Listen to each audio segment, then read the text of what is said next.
Oh man, Alex, how's it going, buddy? Football night. That's what's up. Yes, sir, Bob. We are back and as good as ever. We're not better than ever. Like we're not the Hess truck, and we're not going to get into that again this week. But soon, soon enough, we'll get into the Hess truck It's again. seasonably appropriate. We'll get back into that. Still, my favorite riff we've had of all time was the 10 minutes where we were just talking about Hess trucks. We still have to do the Hess truck tier list at some point. I think that's coming. That might be an offline recording though, because it might be too heatedly debated amongst us. That might be an in-person debate if you're here. In December when I'm back in Boston.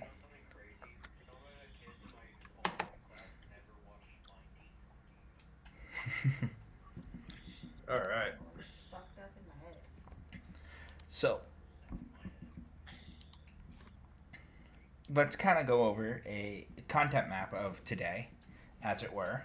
Paint you a picture of the road we're going to go down that we definitely didn't forget to make a graphic for to put up in the pod. Definitely nothing forgotten there. Obviously, I'll rant about something here at the beginning because that's our MO for our podcast. We're going to talk about our obscure MLB lineups to date. And for those of you that haven't been watching us live or seen the TikToks, YouTube Shorts, Instagram Reels, or the YouTube videos, you just kind of stumbled upon us accidentally. I'm sorry, but we've done the Red Sox, Yankees, A's, Phillies, Pirates, Giants, Diamondbacks, Padres, Guardians, and Reds so far, and we'll pick our top 5 total players. And again, it is obscure players, not like random dude that happened to play, but like who was a really good one? You had a good one on the Guardians, right? Cleveland. I had Not really. Richie Sexton, no. for example, like a name That's you know, but a place you don't know. Padres had a couple good ones.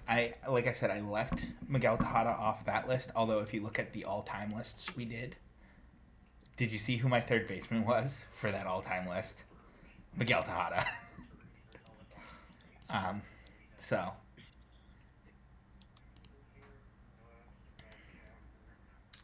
I mean, I think with this is kind of like one you riff off memory of just yeah. baseball cards you had. So it's kind of where we got Yeah. the art. Oh, Padres Mike Piazza. That's an example of a very like. I will almost guarantee every person our age, and even a lot of people younger and older, know who Mike Piazza was. They don't know that he played for the San Diego Padres, though. They probably know he was a Dodger. They probably know he was a Met. But that's as far as it goes. I think at least the way that I approach it now is I kind of look at like end of career because that's kind of where people kind of forget certain guys drop them I've a little noticed a bit. lot of mine that I've picked are the beginning of their career. For example, not to spoil my Rangers because that'll be next week, but Emmanuel Clase, he was a Ranger. Did not know that. Mm-hmm. So So like for me that was like Dennis Eckersley, yep, and then Brandon Phillips, like yep. Michael Bourne even. It's funny because you'd think it won't be a lot of like weird middle career, but I feel like there is still enough weird middle career that comes. But it's again, we're looking. What I do is I go to the Hall of Fame, right? I pick a team. I go to the Wikipedia because it's just easier, and I only look at the Hall of Famers. Beginning of August. I don't bother.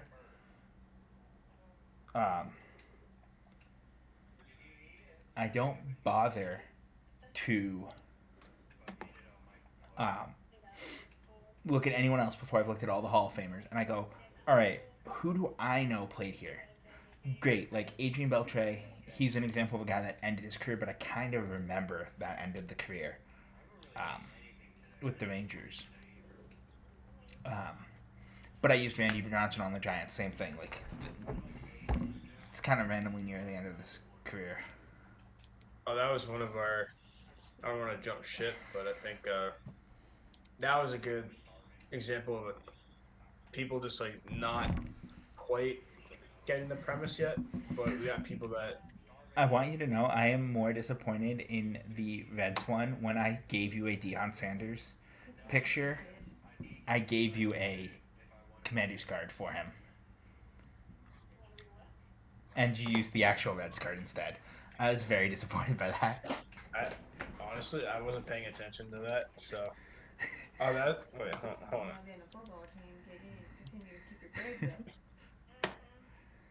Oh no, no. Okay, so now that I'm looking at the card art, I was texting you about this exact franchise of card game.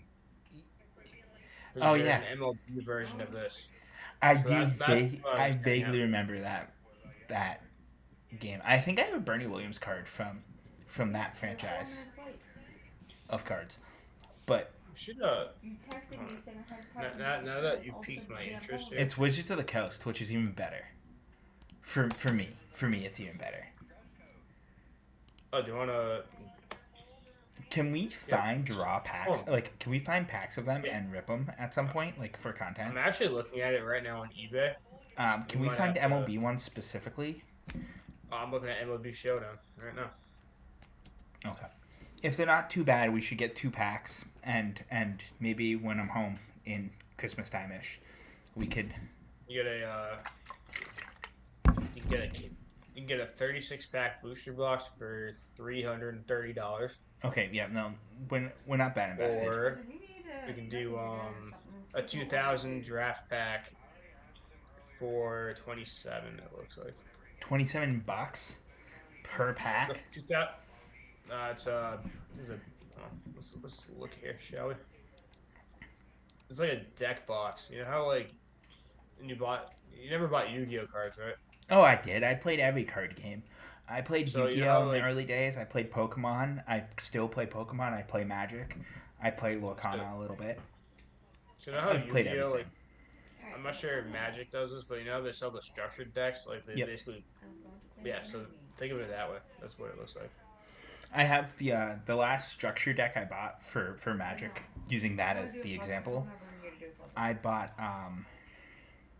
the Assassin's Creed starter decks because I love the Assassin's Creed combo. I'm super amped for Spider Man at the end of next month. The end of this month, actually, for Magic. So,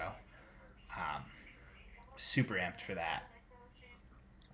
But I bought NHL today, so I'm looking forward to that. That starts early access for Deluxe Edition tomorrow at noontime. So I'll be like 3 or 4 hours late to the party. But I'll be playing that. I might stream tomorrow. I don't know. It'll depend on how life goes. So no guarantees one way or the other.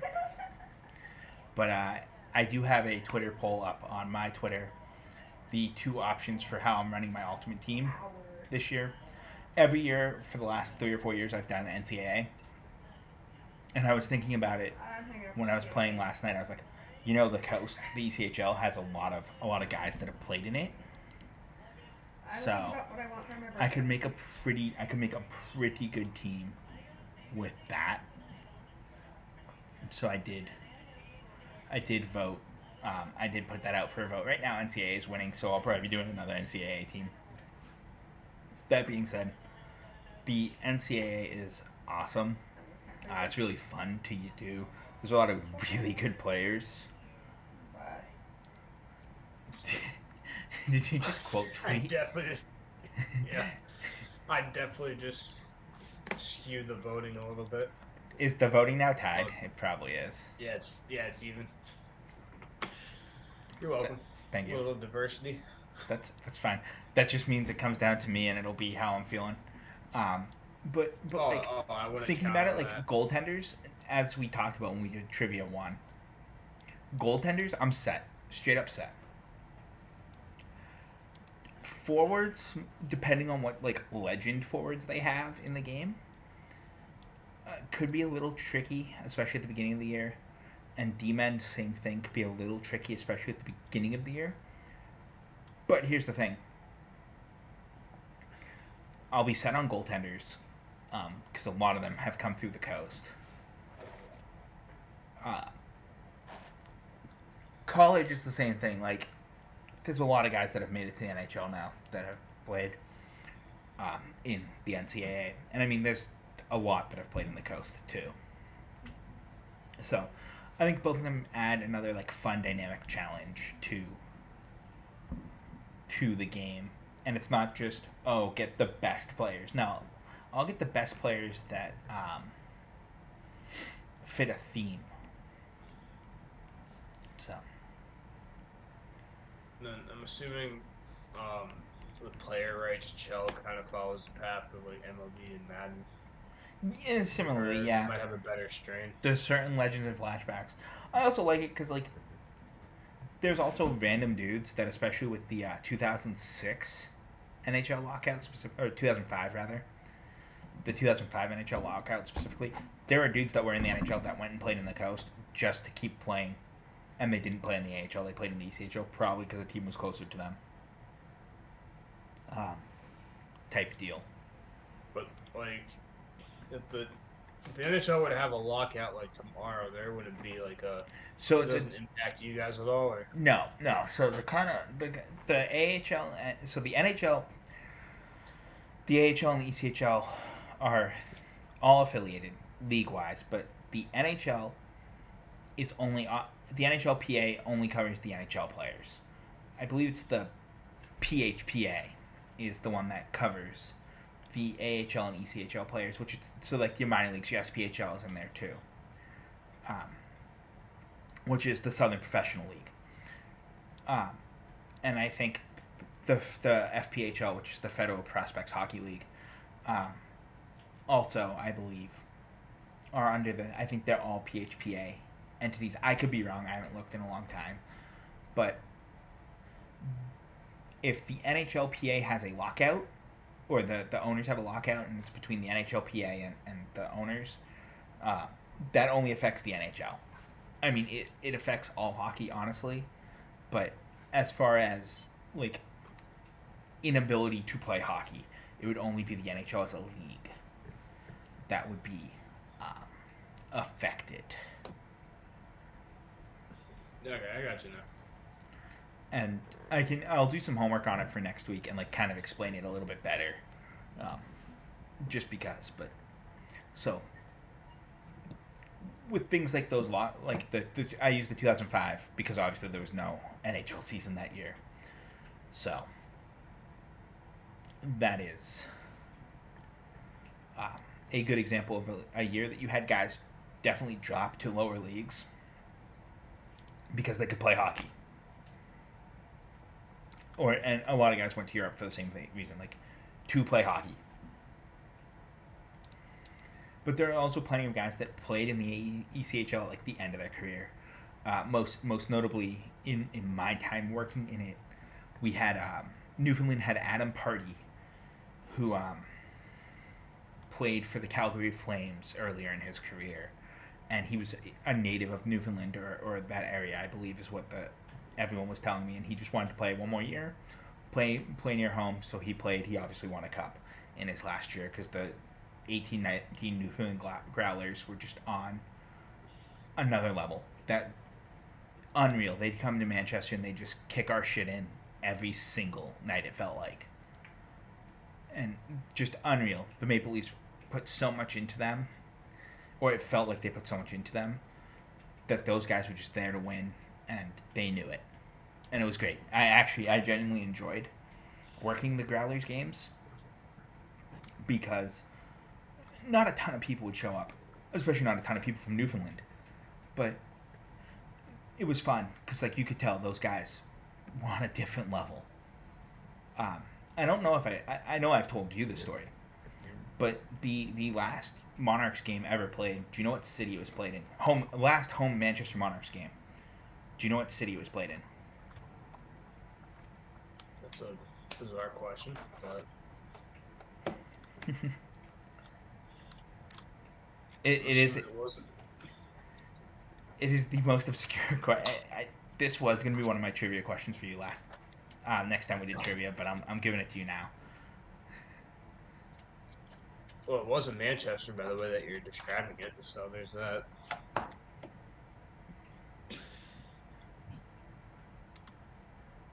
my thought process correct, or am I not Your getting thought anything? process is 100% correct.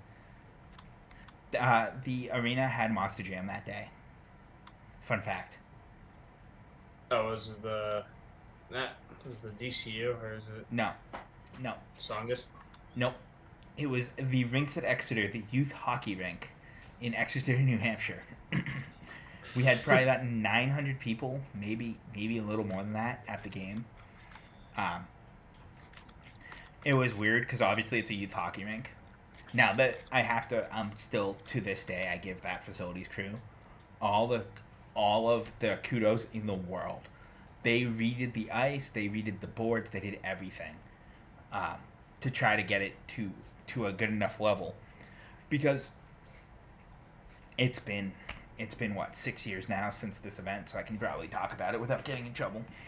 Um, so the first round of the playoffs, we played the Adirondack Thunder, and don't remember how many games we went with the Thunder. I think we went 5 or 6 with the Thunder. And Newfoundland played Brampton. Ironically, both those teams don't exist any longer. If we were to play Brampton, which we were all hoping for, the KeyBank Center in Buffalo had actually agreed to put their ice back in. The Sabres, as you know, didn't make the playoffs. And so they had taken the ice out, but they agreed they would put the ice back in. And I think it was 1 and 2 were going to be in Manchester, 3 and 4 were going to be in Brampton, and 5 and 6 were going to be in Buffalo. And then both offices, like our office, because we would have had home ice advantage, our office would have worked game 7. Their office would have worked game 6, but we would have gone to both and worked in conjunction for both. But it would have been a Brampton Beast home game for game 6, and ours would have been the game 7. So we were rooting for that because we thought, the prospect of our work road trip would be cool. I also would have gotten to go to the KeyBank Arena in or KeyBank Center, whatever it's called, in Buffalo. So that would have been cool.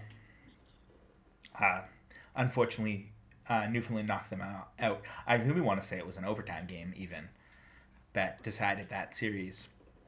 And then we played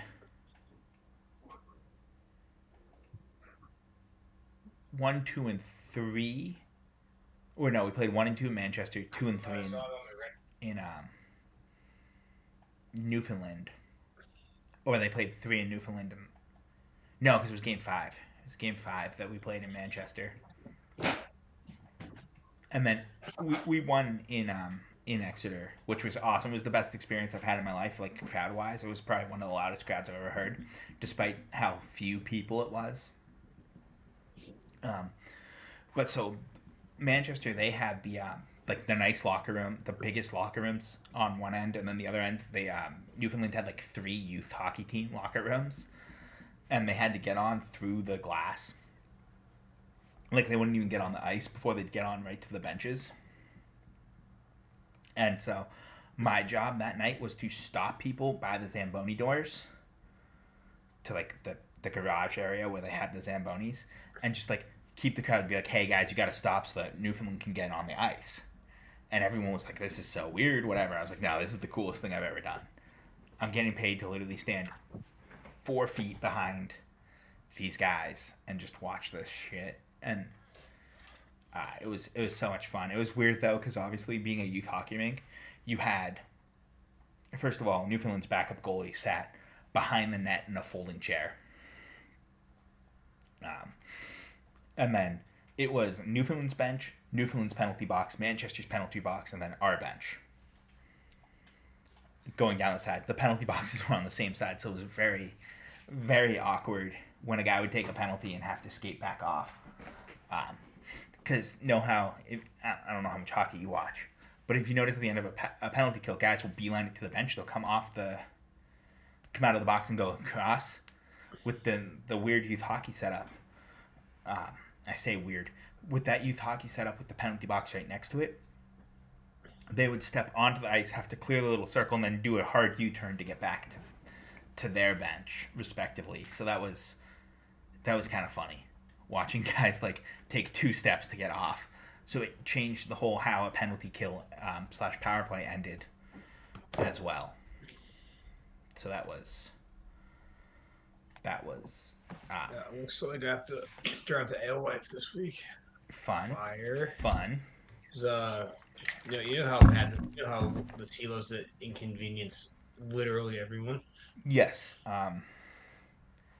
The T is the kings of inconveniencing every single person. So I take the green line when I go to Boston in general. Mm-hmm. But so where I go to school is right off the D line on the green line. Mm-hmm. So I will have to go to Alewife to Park Street to go to where I need to go. I mean, to be fair, when I go into the city,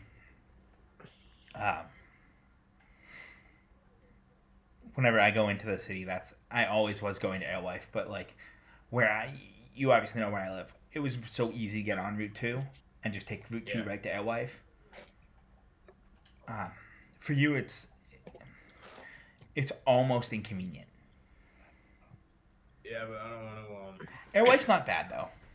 No, getting there isn't bad. It's just the fact that it's. And the Red Line as a train isn't terrible. But it's the switching that sucks. No, it's only for a week though. Mm-hmm. From the look of it, so I'm not worried. What we've done is when we've taken, like when we went to Banana Ball, we came in via the red line or the orange line because we were coming from Woburn at the time. That's where we met some friends. So we took the orange line into North Station and then switched it north to the green line to get down to Fenway. When we came out, we actually took the train to Park Street and then we walked to Downtown Crossing. And like whenever I go to the Bruins or the Celtics, I will take the train to Downtown Crossing. Or not, Park Street, and I walk to Downtown Crossing, always. Because the orange line is just way less utilized, and if I am taking something that's serviced by both trains, I always will take the orange line. Yeah. Just because it's less inconvenient. Also, because you don't have to pay to switch from the green to orange. No. If you get to Downtown Crossing Park Street, that's the only that I know of tunnel that's between 2 different lines, being the green and the orange, because obviously both of them are serviced by the red line.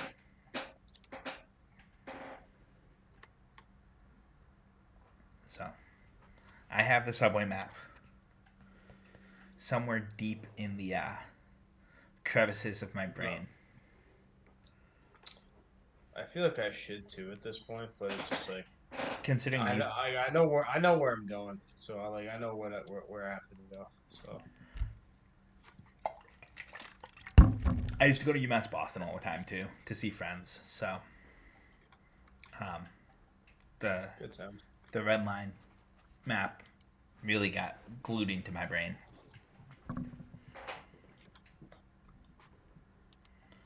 But yeah. All right. I'm gonna shift gears to the one football segment on the opening night of the NFL we're doing tonight. Yeah.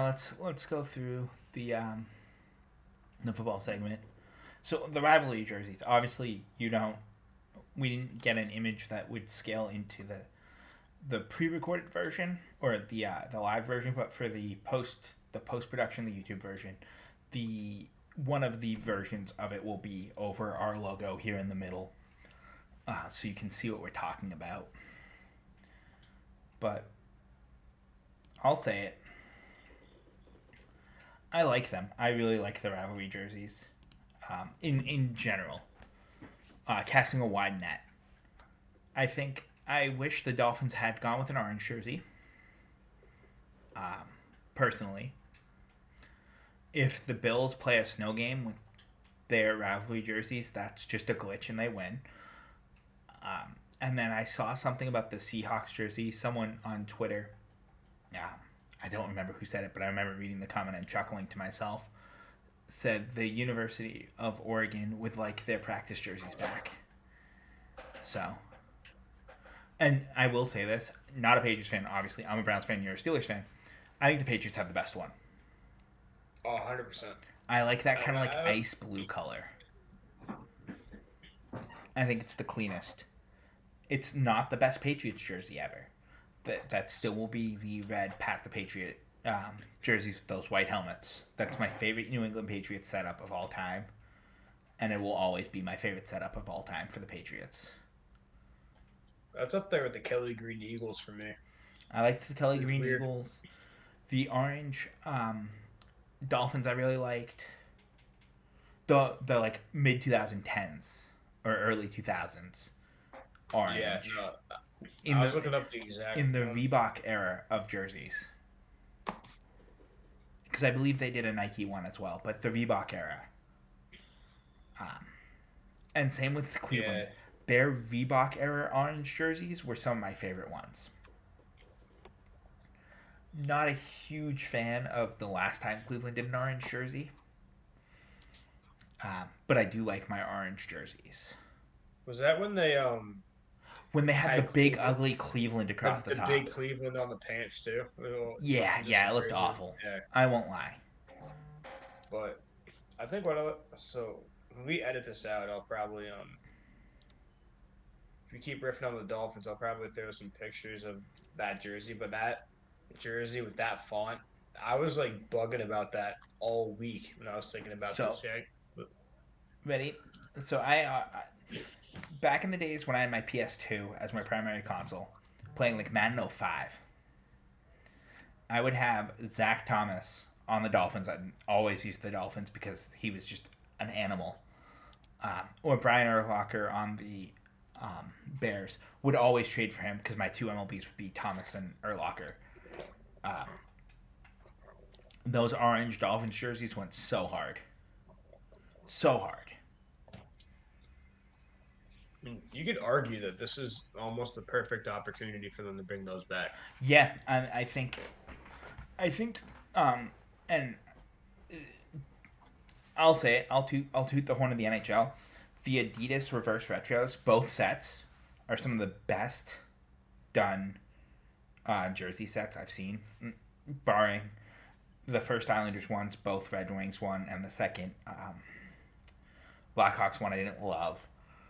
But the reverse retro series was one of my favorite things the NHL did.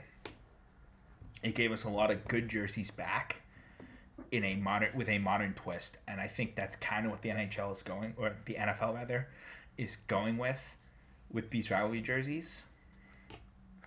Is trying to bring back some of those older uniform sets that are generally loved by people and spinning them in some cases. Although it really looks like everyone went with unique looks. But kind of like, hey, let's try something different and use this set. It was very successful with the NHL's reverse retro. Is probably a better way to say it. Like, hey, we can introduce new jerseys, maybe somewhat of an old design or a design we didn't think would pass the cutting room floor as a primary. But as like a specialty one-off type alternate, it's fantastic. I was looking at the Niners one in the same Google search. I like the Niners one. It's clean. It looks like there's a lot of teams that want black though, and I don't love that. So that's why I don't like the Dolphins one. Is that you could have done 4 and 4. The Dolphins black helmet though looks really good. Yeah, I will say, I think the black helmet with because it has the orange stripe and orange jersey, and that would be kind of nice. But I think the Niners one, this is just me, and I know it's kind of like, just that was the colorway they have for it is basically a rebranded version of their color rush, just with the gold accent. Which I like the gold accent on there, but it's just like you kind of like. I feel like this is. I wish it was up. Yeah, it's funny because like I don't think there's only a couple teams that had good color rush, and I think this is the same thing. Only a couple of them are really good. I don't think they hit a home run like other reverse jersey sets, even the MLB's City Connects. I think they're great. Most of the City Connects are great. There's a couple that are kind of misses, but most are great. They connect to the city really well, or just are really good looking uniforms. Mm. And that's the thing, and like that's why when the NHL, I'll bring them up again. I'll bring them up forever. When they did the reverse retro jerseys, I was like, this is fantastic. You have a chance to see jersey designs that haven't been around for a while, or in some cases ever. I know Vancouver, for the first time, had Johnny Canuck, who the logo they used for the Abbotsford Canucks, on a jersey with Reverse Retro 2. Reverse Retro 1, they brought back the gradient jersey, but they used the current color scheme, the green and blue. The Islanders brought back the Fisherman jersey. The Ducks brought back the goalie mask jersey, which now they've obviously switched back to that as their logo anyway. They also brought back the Wild Wing jersey. The Bruins brought back the Winnie the Pooh jersey. Also one of my favorite jerseys of all time, the gold Winnie the Pooh jerseys from the Bruins. What other reverse retro off the top of my head? Columbus's were kind of meh. Honestly, they could have done better. The Hurricanes did a Hartford Whalers one for one of theirs. I thought that was cool.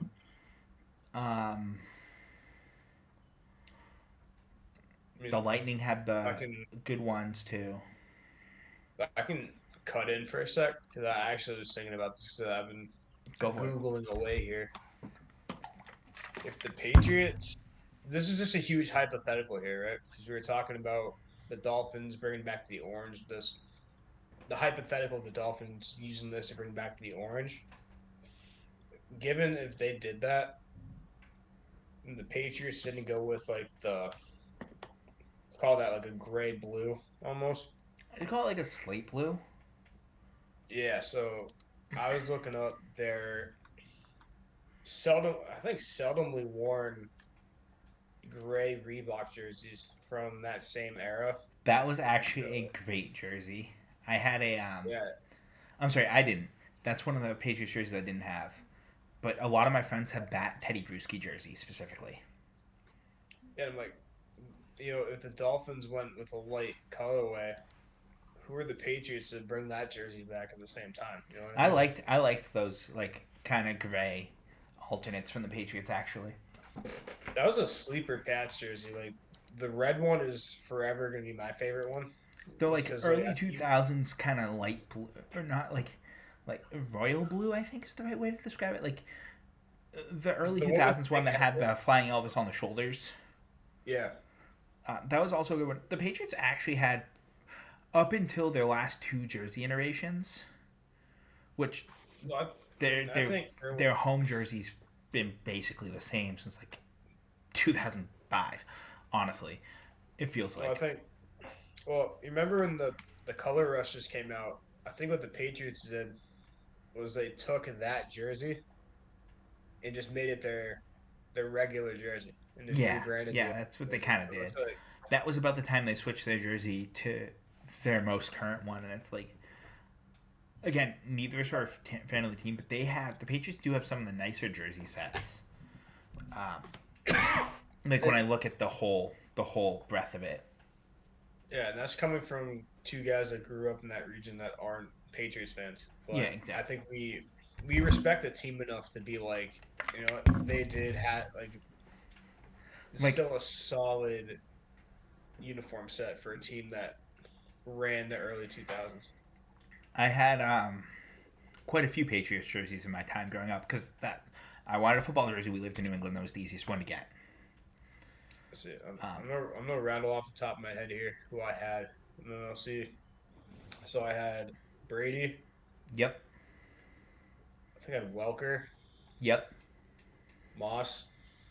Yep. And then I had a couple Gronkowski T-shirts, I think. I don't think I had Gronkowski. I had a Bruschi. Because Teddy Bruschi is still one of my all-time favorite NFL players. I almost, but I didn't, get an Aaron Hernandez one.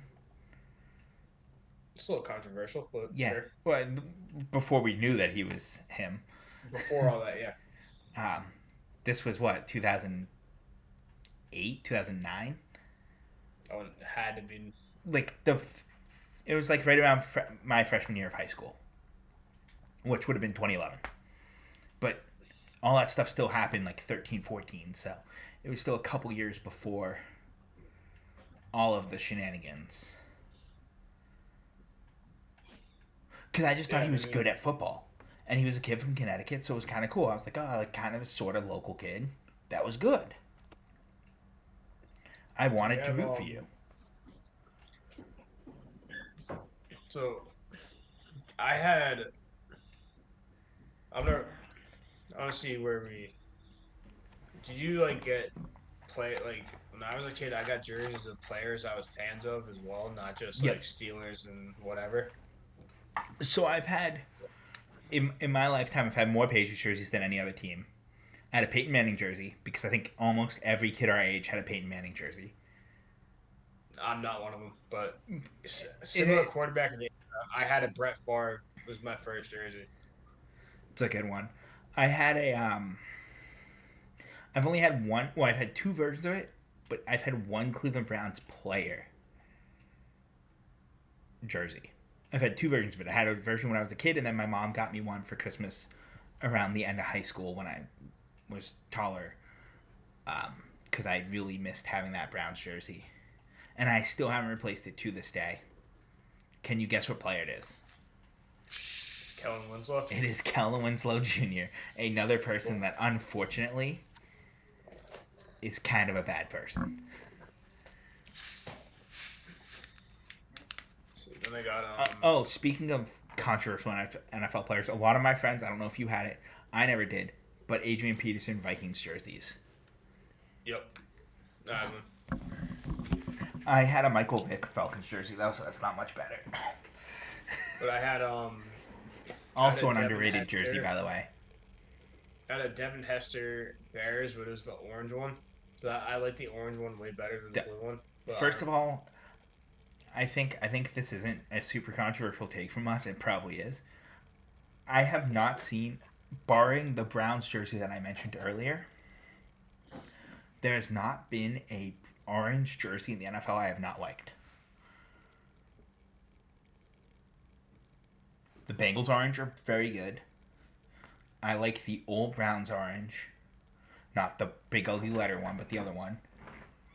Before that rebrand.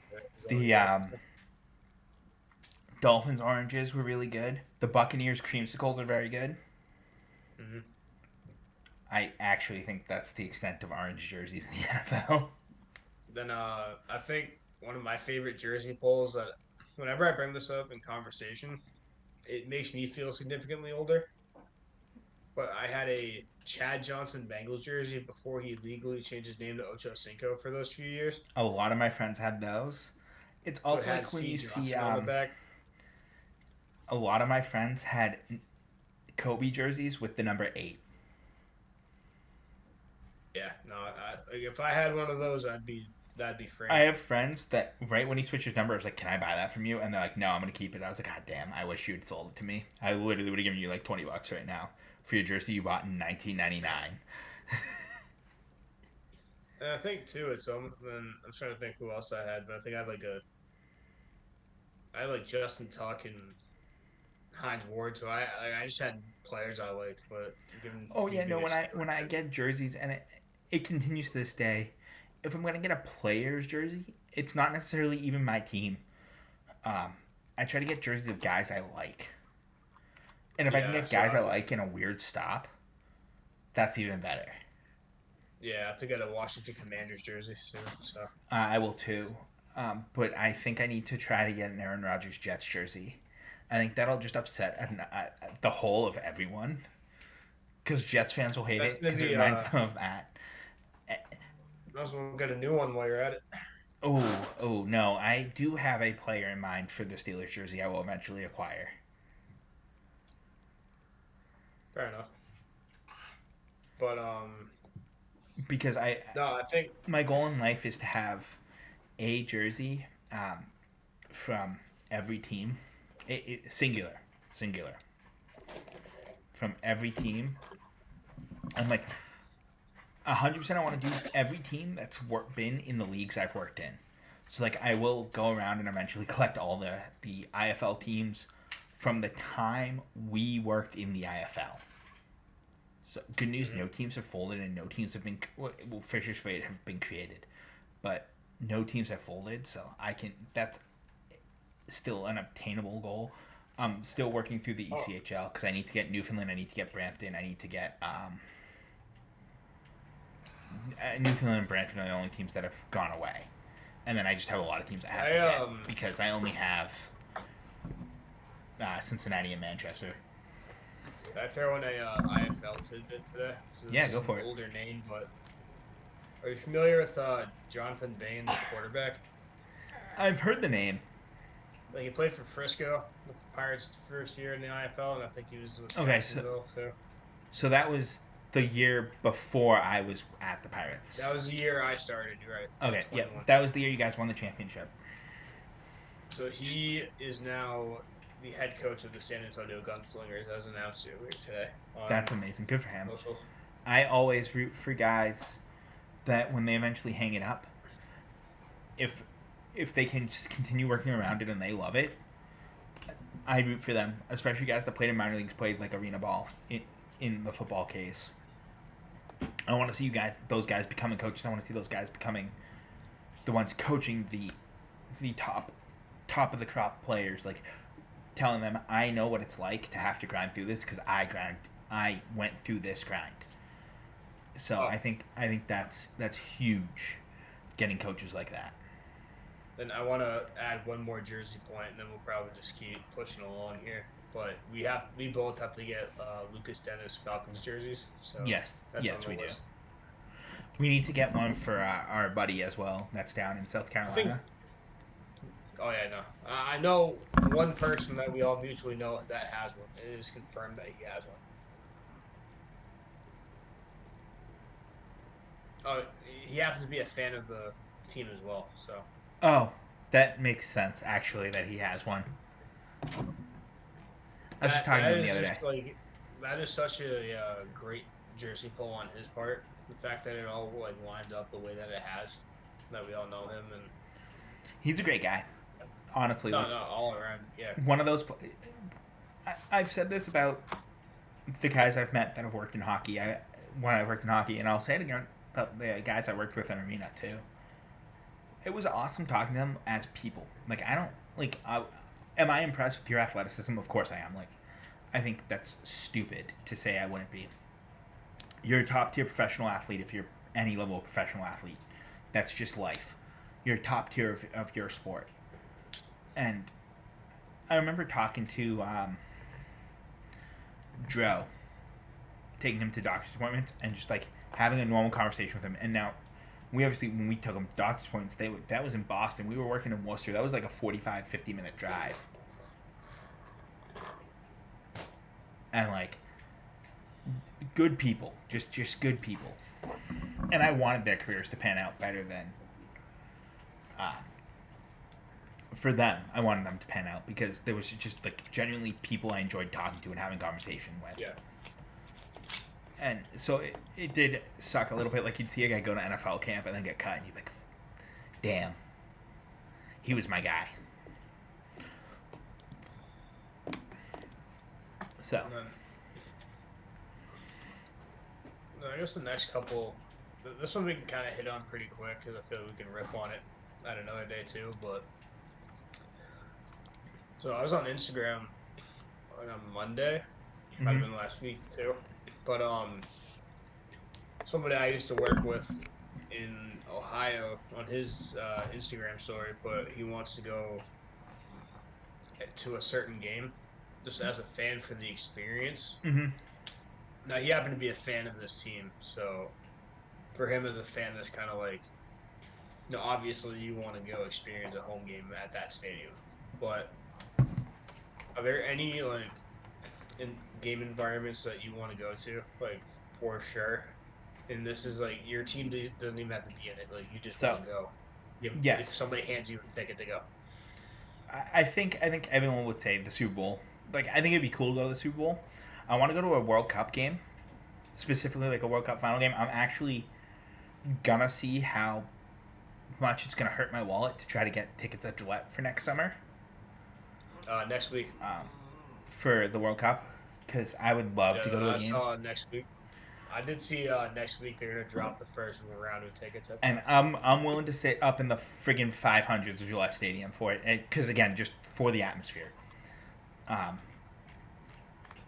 But I also generally like going to Gillette Stadium. Again, not a Patriots fan, but Gillette Stadium is a nice stadium. No, it's not. Maybe not so much when they're redoing so, the club sections and I'm there for a Revs game, but in general, it's a very, very nice stadium. No, when the lightest one is falling off a damn chair. No, I was in the red seat to Gillette for the preseason Patriots scrimmage. Mm-hmm. I'm just like, I'm just there because somebody invited me to go. Yes, we were at the 2 summers ago now. We went to a Revolution Columbus crew match, and at the time they were redoing the club section, and our row of club seats was just in such bad shape, and it was just windy as hell. It was probably the worst experience I'd had at Gillette Stadium, and it wasn't a terrible experience. Like, it was a good experience. It was a really nice area of the stadium and everything, but I did feel bad for my girlfriend who it was her first experience at Gillette Stadium, and it's like, here's like the worst version of a Gillette Stadium experience, and it's still not like. I've had worse experiences at nicer stadiums, but the World Cup definitely is on my list. I think, kind of probably, as an American, it's probably super underrated because Americans in general, we don't watch soccer. Like, we do. I do. I played the sport forever. I reffed the sport forever. I love the sport. But the mass appeal isn't as outwardly obviously there like it is with the NFL or anything. But I think my number one event would be the World Cup. I want to experience another Stanley Cup playoffs game. I went to an Islanders Bruins one, and I almost went to Game 6 of the 2011 Stanley Cup Final when Vancouver played, but those tickets were insane, and I was 14. Not even. Would you go? Does it have to be a Canucks Stanley Cup run, or could it? Well, so I went to Bruins Islanders in the playoffs shortly out of COVID. That's. I mean, like, you're going like Stanley Cup. I know you're talking like any round of the playoffs. Oh, I will say, random playoff game is super fun. But I think.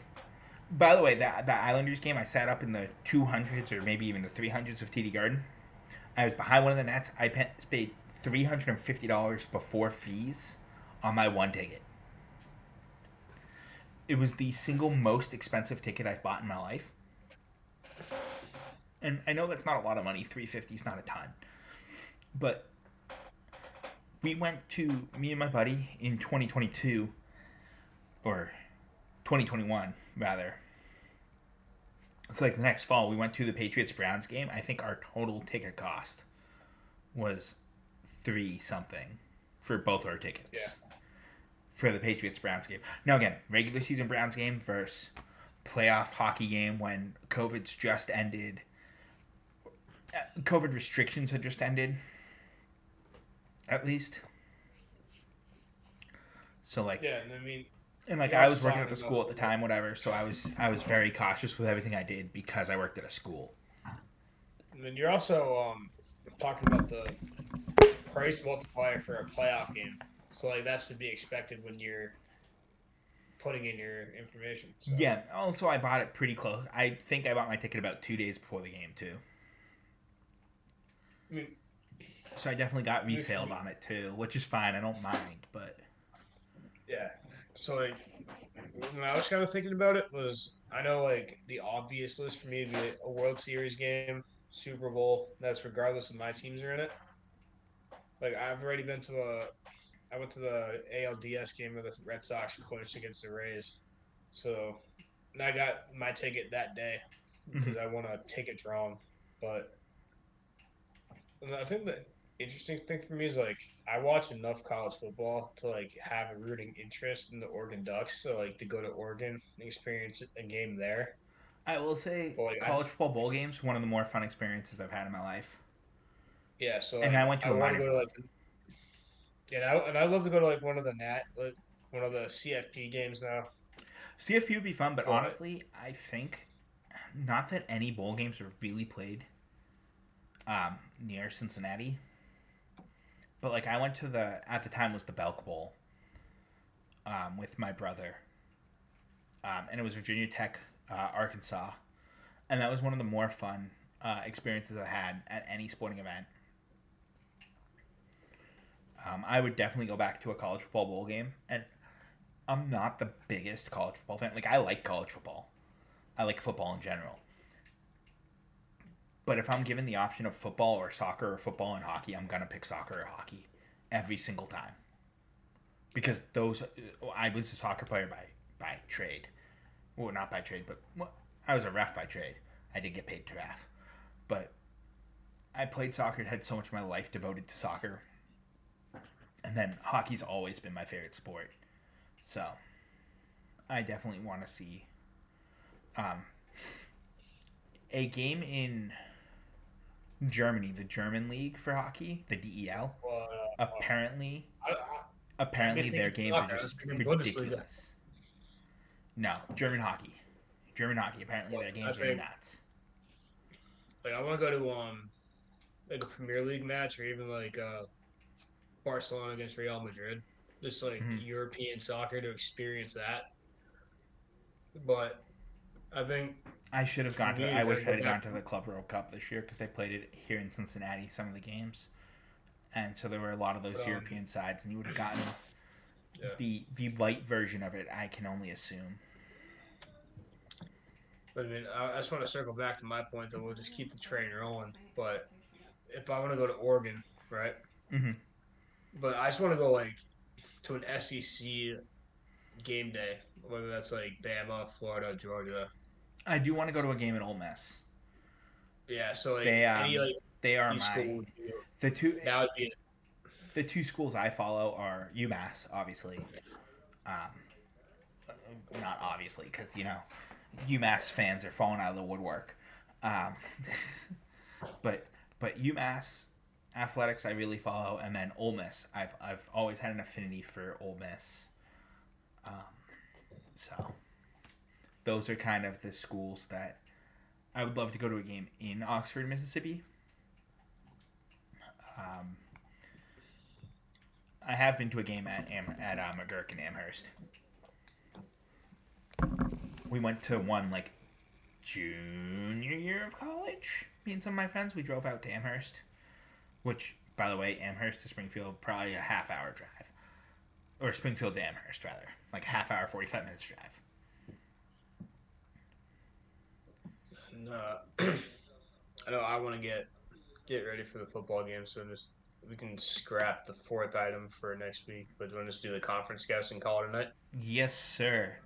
Your conference for this week, Alex, is the 2019 NECC baseball.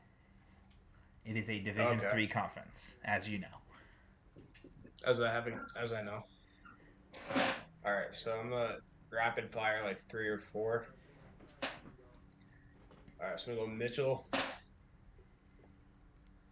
Elms, Yep. Eastern Nazarene. Yep.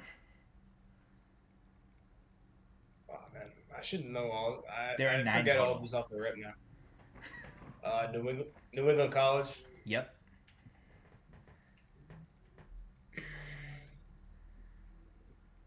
All right, so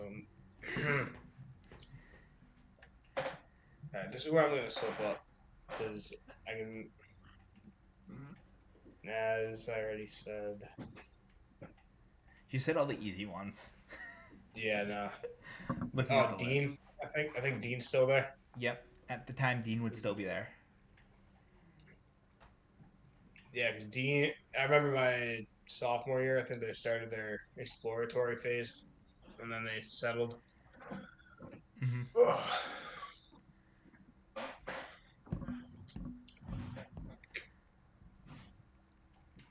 Wait, is this the year Becker disbanded? Like the year after? Becker would have disbanded during COVID, so yes, Becker is still there. Becker, yeah, all right. That was one of the three I thought you'd have trouble with. No, because I was trying to pinpoint it because I know Becker was still vaguely a thing. I know Daniel Webster became part of SNU after my freshman year. Yep, because So Daniel Webster closed in 2016, 2017. Yeah, 17. Because I think they're like SNU Manchester now or something like that. Yep. I don't think there's anyone else in New Hampshire. It was just NEC. Yeah, NEC is the only New Hampshire. You have, of the three schools you have left, 3 of the 4 are in Massachusetts, or 2 of the 3 are in Massachusetts. I don't remember a Rhode Island school at all, though. And the last school's in Vermont. Oh. I gave away one of them. That's gonna fuck me up. What? It's like southern. No. It's a directional Vermont. Like, I think it's southern Vermont or something. It is Southern Vermont College. There we go. Love it. That's why I was like, as soon as I said Vermont, you were going to get that one immediately. I don't think... Oh, Leslie. I was tripping on Leslie forever, bro. Then one more? I believe there's one more. You've gotten 0 strikes.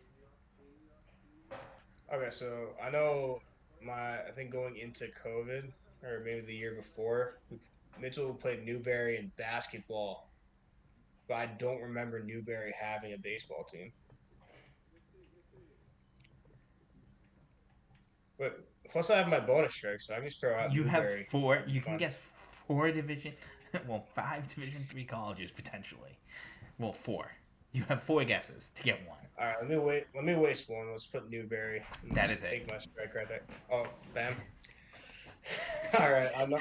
As soon as you're like, I remember Mitchell played Newberry, I was like, well, he's gonna get it. There we go. All right. For bonus points, which school had the most wins in conference games that year? Mitchell, right? It will. It is Mitchell with 15. New England had 10, and Newberry was the worst with 4. Right, when I tell you that Mitchell was real. Like the baseball team at Mitchell when I was there is fun to watch. I remember they were good. Very, very good in Deep 3. Regionally, they were very good. I feel like we played them lots of times when the guys would go to Florida during like spring break. Yeah. Mitchell would be one of the schools they'd play. Oh, like relatively frequently. Mitchell's in the GNAC now. Yes. The conference changed names too. This was the last year of that name. I think everybody moved on because now Mitchell plays in the because it's like a volleyball conference now.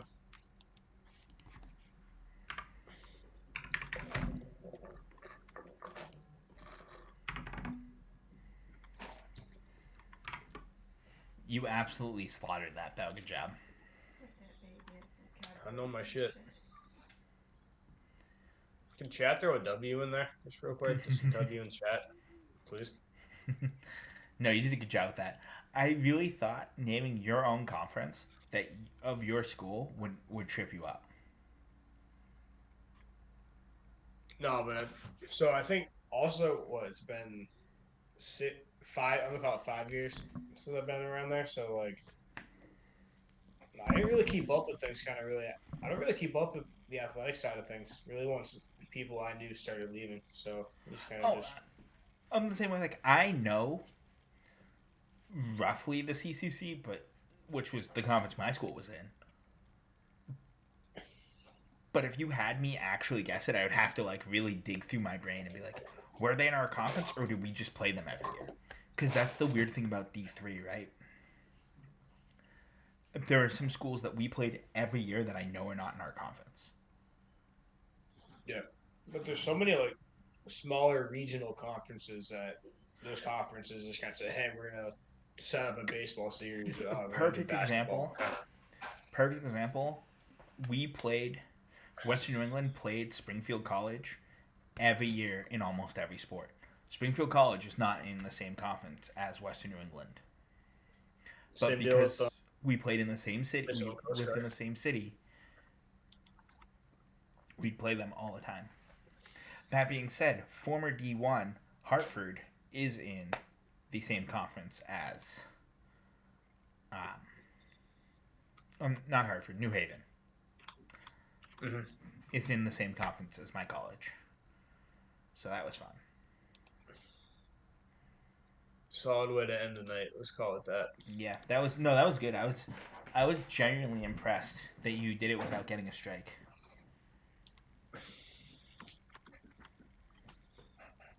You were close. You were very close.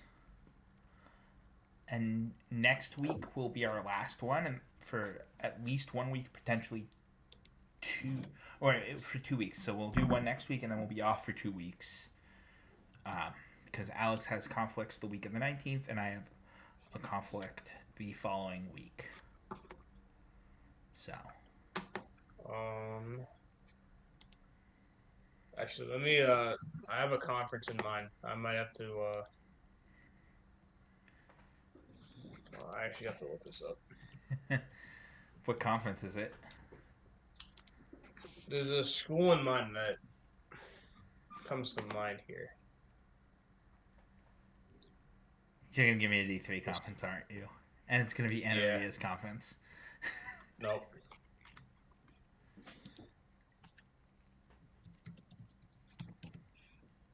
What conference are you gonna give me?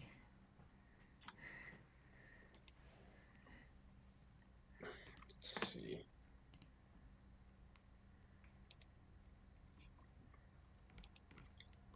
It's not gonna be the Mazcac, is it? Nope. We are going to be running it in the new Mac. Okay, yep. I will figure out the sport later.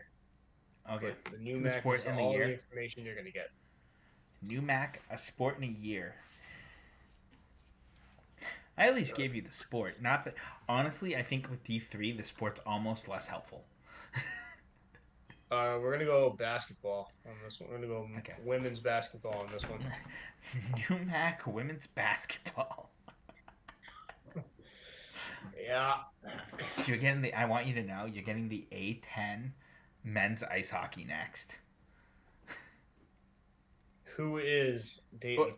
Or not the A10. Sorry. A10 is a D1 conference. There's a D2 conference with 3 teams. And Assumption College was one of the 3 at one point. We're going to go 2023-24 because that's how basketball works. Okay, 23-24 New Mac. For next time for me. We'll see how good I am at remembering to even look up who is in the New Mac this year to give me a fighting chance. Alright. Yeah, that'll work. Alrighty, anything else, Alex? No, man. I'm going to watch some football and go to work at 7 a.m. Alright, have a good one, bud. You too. Bye.